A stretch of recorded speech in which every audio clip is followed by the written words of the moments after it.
Chen Ping melindungi Mo Qingyun dan menyaksikan dua pria bertarung di depannya. Kekuatan pria berbaju putih dan pria berbaju hijau ternyata setara, dan tak satu pun dari mereka dapat memperoleh keuntungan.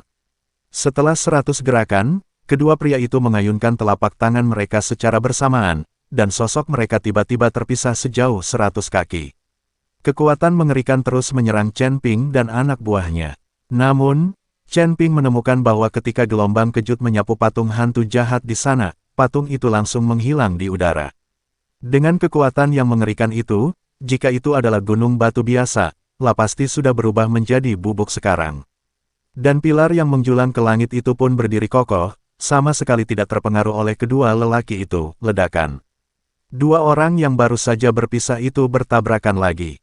Tampaknya mereka memiliki perseteruan yang mematikan dan tidak akan menyerah sampai salah satu dari mereka dikalahkan. Di sekitar mereka berdua, waktu dan ruang mulai terdistorsi. Kalian berdua, tolong tunjukkan muka padaku dan berhentilah bertengkar. Chen Ping tidak tahan melihatnya lebih lama lagi, jadi dia mengayunkan pedang pembunuh naga di tangannya. Cahaya pedang yang mengerikan menebas ke arah mereka berdua. Kedua orang itu ketakutan dan tergesa-gesa berpisah untuk menghindari cahaya pedang. Keduanya menatap Chen Ping dengan kaget, dengan ketidakpercayaan di mata mereka. Jika ada kultivator alam abadi kelas 1 yang terlibat dalam pertarungan seperti ini, mereka pasti sudah terkena dampaknya dan sudah mati kehabisan darah sejak lama. Tetapi sekarang, Chen Ping tidak hanya baik-baik saja, dia juga memisahkan mereka berdua dengan satu pedang. Melihat kedua orang itu terpisah, Chen Ping membawa Mo Qingyun dan berjalan ke arah mereka, tidak berkelahi lagi. Sudah kubilang, tunjukkanlah mukamu padaku. Toh, kita semua datang ke sini untuk mencari kekayaan, jadi kenapa repot-repot berkelahi dan membunuh? Chen Ping membujuk mereka berdua. Siapa kamu? Pria berbaju hijau bertanya pada Chen Ping. Bukankah sudah kukatakan kepadamu, bahwa orang yang mencari kekayaan? Chen Ping tersenyum tipis. Kau adalah seorang abadi yang tersebar di tingkat pertama, namun kau memiliki kekuatan seperti itu. Apakah kau seorang jenius penyendiri dari paviliun Tianyuan? Pria berpakaian putih itu sedikit mengernyit dan bertanya pada Chen Ping. Chen Ping tidak tahu apa itu paviliun Tianyuan, jadi dia menggelengkan kepalanya dan berkata, saya bilang, saya di sini untuk mencari kekayaan, saya bukan anggota paviliun Tianyuan. Kalian berdua, aku adalah putri tertua dari keluarga Mo Qingyun.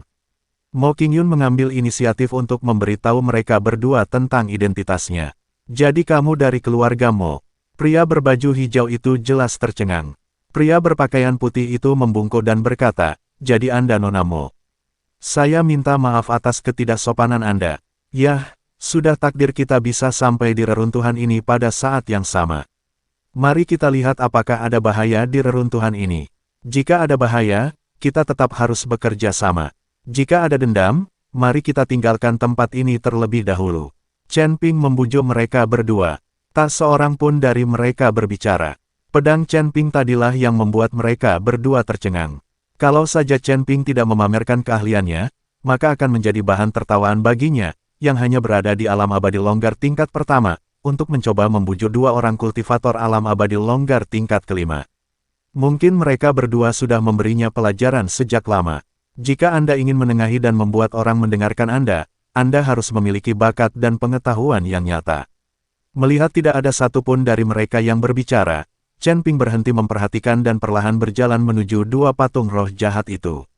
Semakin dekat, semakin kuat perasaan depresi dan ketakutan dalam hati Chen Ping. Namun, melihat Mo Qingyun di sampingnya, sepertinya dia tidak bereaksi sama sekali.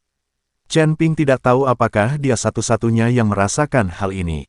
Menekan rasa takut di hatinya, Chen Ping membawa Mo Qingyun ke kaki dua patung hantu jahat. Dibandingkan dengan dua roh jahat itu, Chen Ping dan Mo Qingyun sekecil semut. Chen Ping melihat bahwa di bawah patung roh jahat, ada pintu batu dengan ukiran rune misterius di atasnya. Kedua pria itu juga mengikuti Chen Ping ke patung pada saat ini, dan mereka berdiri di belakang Chen Ping. Sungguh rune yang aneh. Chen Ping melangkah maju dan dengan lembut membelai pintu batu itu, namun pintu batu itu tidak berubah sama sekali. Tiba-tiba lelaki berpakalan putih itu melompat tinggi sambil membawa kipas lipat di tangannya dan melambaikan kipas itu, ledakani suatu kekuatan besar menyerbu ke arah gerbang batu, mencoba memaksanya terbuka. Lagi pula, Tak seorang pun di antara mereka yang mengerti formasi itu, apalagi tulisan rahasia di gerbang batu itu. Dalam situasi ini, satu-satunya solusi adalah mendobrak pintu dengan kasar. Namun, saat kekuatan mengerikan itu menyentuh pintu batu, wajah lelaki berpakaian putih itu tiba-tiba berubah, dan di saat berikutnya dia terlempar oleh kekuatan hentakan yang sangat besar. Tanah mulai bergetar, dan darah perlahan mengalir dari sudut mulut pria berpakaian putih itu. Kau pantas mendapatkannya. Pria berbaju biru itu tertawa pelan. Chen Ping menatap gerbang batu di depannya dengan rasa tidak percaya. Dia tidak menyangka bahwa lingkaran sihir di gerbang batu akan begitu kuat. Dia mampu menangkis serangan dari seorang kultivator kelas 5 di alam keabadian yang tersebar dan bahkan melukai lawannya. Lelaki berpakaian putih itu berjalan menuju gerbang batu lagi dengan wajah serius, namun kali ini ia tidak bertindak gegabah. Bisakah kau menghancurkan formasi di gerbang batu itu? Mo Qingyun bertanya pada Chen Ping. Di mata Mo Qingyun, Chen Ping seharusnya menjadi makhluk yang maha kuasa. Tentu saja, tidak ada formasi di dunia ini yang tidak bisa aku hancurkan. Chen Ping tersenyum tipis dengan sikap sok. Berpura-pura hebat, pria berpakaian putih itu melirik Chen Ping. Terlihat bahwa laki-laki berbaju putih itu juga merupakan orang yang sombong. Dia baru saja menyerang dan dipukul mundur oleh gerbang batu dan terluka, jadi kata-kata Chen Ping langsung mengenai harga dirinya. Chen Ping tersenyum dingin dan hendak menghancurkan formasi di gerbang batu, tetapi tiba-tiba dia merasakan napas yang mengerikan datang ke arahnya. Segera setelah itu, seekor burung api besar perlahan-lahan memotong kekosongan itu. Dengan munculnya burung api, semua orang sedikit terkejut. Dan di atas burung api ini berdiri seorang pria berpakaian indah sekali. Riasan Ria sangat menggoda dan dia tidak tampak seperti pria maupun wanita. Di samping pria itu, ada seorang wanita bercelana dalam, merangkak di dekat kakinya. Chen Ping menatap burung api itu dengan heran. Itu sangat besar, beberapa kali lebih besar dari kilin api miliknya. Tianqi, kebanggaan tersembunyi dari paviliun Tianyuan. Pria berbaju hijau itu bernapas sedikit cepat saat melihat ini. Mo Qingyun mengerutkan kening, ekspresinya menjadi sedikit aneh, dan dia diam-diam berdiri di belakang Chen Ping. Burung api itu mendarat perlahan di tanah, dan api yang membakar dan merusak udara di sekitarnya. Tianqi dengan lembut membelai rambut panjang wanita di sampingnya, tatapannya menyapu semua orang, dan akhirnya berhenti pada Mo Qingyun yang bersembunyi di belakang Chen Ping, dengan sedikit kejutan di matanya. Kakak Qingyun, kenapa kamu ada di sini juga? Suara Tianqi sedikit feminin. Kudengar kau pergi ke surga pertama. Aku berencana pergi ke sana untuk mencarimu. Melihat hal itu, lelaki berbaju biru itu pun segera membungkuk memberi hormat, Tuan Tianqi. Saya sudah lama mendengar nama agung Anda. Tianqi bahkan tidak memandangnya, tetapi hanya melambaikan tangannya dengan santai, memberi isyarat agar dia pergi. Lelaki berpakaian putih itu berdiri di sana dengan dingin, tanpa memberi salam sedikit pun, bahkan ada sedikit rasa jijik di matanya.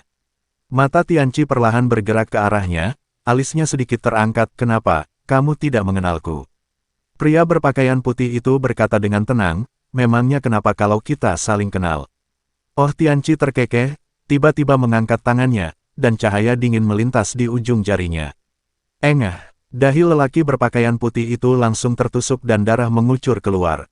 Dia bahkan tidak sempat bereaksi sebelum dia langsung terjatuh. Seorang kultivator alam abadi tersebar tingkat 5 terbunuh seketika oleh kultivator alarm abadi tersebar tingkat 3. Pupil mata Chen Ping tiba-tiba mengecil. Dia sangat terkejut, kekuatan orang ini jauh melampaui alam. Pria berbaju hijau itu berkeringat deras, untungnya dia baru saja menyapa mereka.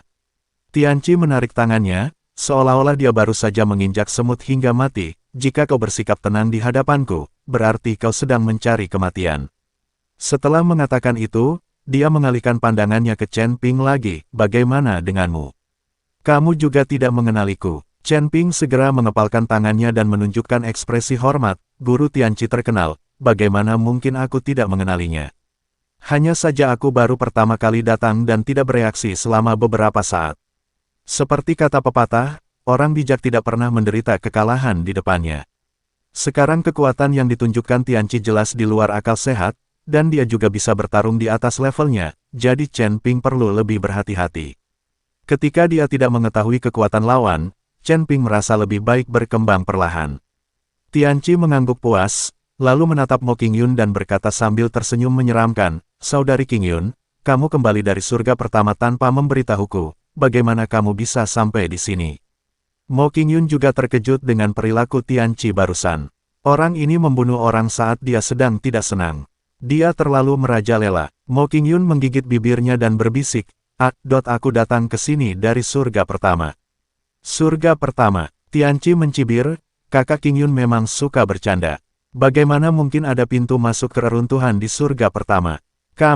Mo Qingyun ingin menekankan bahwa dia datang dari surga pertama, tetapi dihentikan oleh Chen Ping. Guru Tianqi, kami hanya penasaran, jadi kami datang ke sini untuk melihat-lihat dan melihat apakah kami bisa menemukan beberapa harta karun. Chen Ping tidak ingin orang-orang tahu bahwa ada pintu masuk ke surga tingkat pertama untuk serangan ini. Jika itu yang terjadi, benua Changsuan akan berada dalam bahaya. Pada saat itu, banyak kultivator tingkat kedua pasti akan berlari ke benua Changsuan tingkat pertama. Siapa kamu? Mengapa kamu mengikuti Sister Qingyun? Wajah Tianqi berubah dingin dan dia menanyai Chen Ping. Saya Chen Ping tidak tahu bagaimana menjawab tentang hubungannya dengan Mo Qingyun. Saudara Tianqi, siapakah wanita di sebelahmu? Mo Qingyun segera berbicara dan mengganti topik pembicaraan. Dia takut hadiah dari surga ini akan merugikan Chen Ping. Oh, ini hanya pembantu yang melayaniku. Jika kakak Qingyun tidak menyukainya, biarkan saja dia pergi. Tianqi tersenyum kecil dan menepuk wanita di sebelahnya. Serangan telapak tangan itu langsung membunuh wanita itu, kepalanya pecah. Mo Qingyun sangat ketakutan hingga tubuhnya sedikit gemetar dan wajahnya memucat. Chen Ping juga tercengang, dan ada sedikit kesungguhan dan ketakutan di matanya. Berurusan dengan seorang master tidaklah menakutkan, tetapi berurusan dengan orang gila seperti ini adalah yang paling bikin pusing. Lelaki berbaju hijau itu hampir mati ketakutan pada saat ini. Siapakah kamu bagi Suster Qingyun?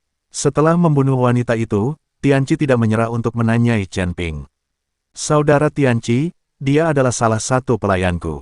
Aku melihat bahwa dia lahir di keluarga yang sederhana dan wilayah kekuasaannya rendah, jadi aku berpikir untuk menjadikannya seorang pelayan untuk membantuku mendapatkan barang-barang. Mo Qingyun buru-buru mengikuti Tianqi dan berkata. Tianqi menatap Chen Ping dan berkata sambil terkekeh, kamu adalah makhluk abadi yang tersebar di tingkat pertama, tetapi kamu benar-benar dapat mencapai surga kedua. Tampaknya kamu memiliki beberapa keterampilan. Apakah Anda punya identitas? Chen Ping buru-buru menggelengkan kepalanya dan berkata, saya lahir dalam kemiskinan dan tinggal di surga pertama. Saya tidak tahu mengapa saya tiba-tiba tersedot oleh lubang hitam dan berakhir di surga kedua. Dibandingkan dengan Tuan Tianqi, aku hanya cocok menjadi seorang pelayan. Tianqi sangat senang mendengar apa yang dikatakan Chen Ping. Dia tersenyum tipis dan berkata, ruang waktu antara ini dan surga kedua memang sering terdistorsi, dan beberapa lubang hitam muncul. Sepertinya kamu cukup tidak beruntung. Jika bukan karena kebaikan hati saudariku Qingyun, kamu pasti sudah lama meninggal. Seorang kultivator tingkat pertama dari alam Sanxian ingin tinggal di surga kedua. Itu hanyalah mimpi yang bodoh. Pria berbaju biru di samping tidak berkata apa-apa. Meskipun dia tidak mengetahui identitas Chen Ping, dia tahu bahwa Chen Ping jelas tidak kompeten yang dikatakannya. Dia baru saja melihat dengan mata kepalanya sendiri betapa kuatnya pedang Chen Ping. Terlebih lagi, Chen Ping hanya berada pada level seorang abadi yang tersebar. Jika Chen Ping dipromosikan ke tingkat ketiga dari makhluk abadi yang tersebar, saya khawatir kekuatan ledakannya hanya akan sedikit lebih kuat dari hadiah surgawi ini.